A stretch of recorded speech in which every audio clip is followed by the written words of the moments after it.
And now this is Luke chapter 8, verse 26 through to 33. Then they sailed to the country of the Gerasenes. So Jesus was in the boat. He had rebuked the wind and the waves during this terrible storm. And they went on to the country of the Gerasenes, which is opposite Galilee. And when he came out onto the land, he was met by a man from the city who was possessed with demons and who had not put on any clothing for a long time, and was not living in a house, but in the tombs. Seeing Jesus, he cried out and fell before him, and said in a loud voice, "What business do we have with each other?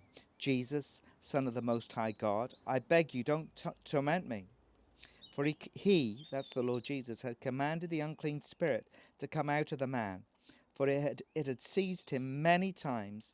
He was bound with chains and shackles and kept under guard, and yet he would break his bonds and be driven by the demon into the desert.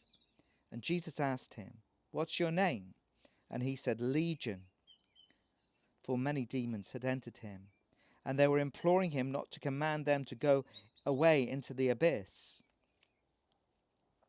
Now there was a herd of many swine feeding there on the mountain, and the demons implored him to permit them to enter the swine, and he gave them permission.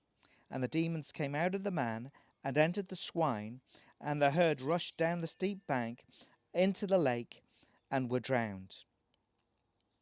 And when the herdsmen saw what had happened, they ran away and reported it in the city and out in the country. We read later the Lord Jesus went after this whole incident, and Jesus had said, "We've got to go over to the other side."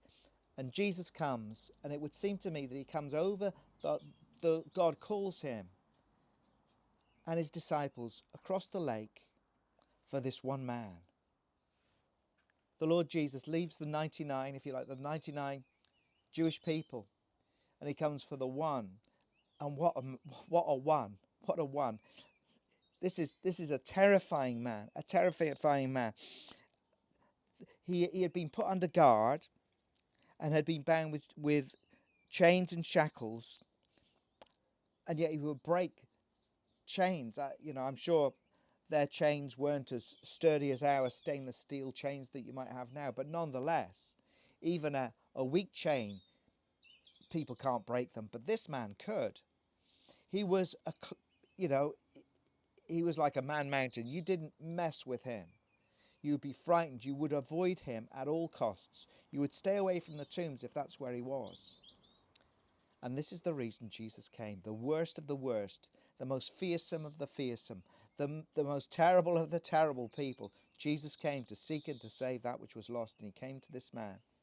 And the demons cry out. They say, don't send us into the abyss. I'm not sure what that means at this particular time, but Jesus commands them to go, and they go into this herd of pigs, which then runs down the hillside into the Sea of Galilee. Just imagine that, 2,000 pigs, all killed, lying there in the Sea of Galilee. Amazing. And it says, demons came out, and and they were drowned. The herdsmen saw what happened, and they scarpered. I expect they were a little bit anxious about what people would say. You let those pigs run into the sea.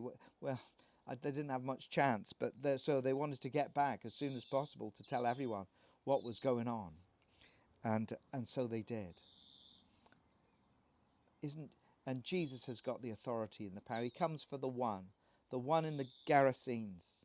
He comes. He says, "Let's go across the lake."